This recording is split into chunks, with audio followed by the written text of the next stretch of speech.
Welcome! Today we're going to locate the password on your Brother machine.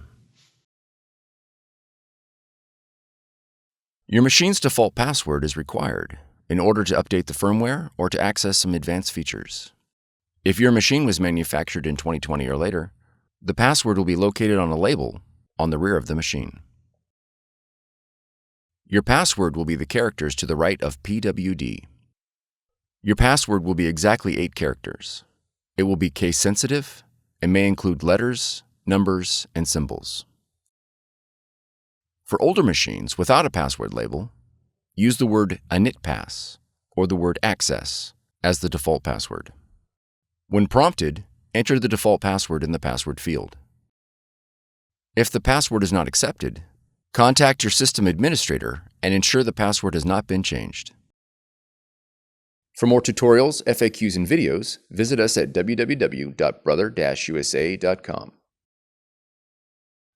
If you found this video helpful, be sure to subscribe.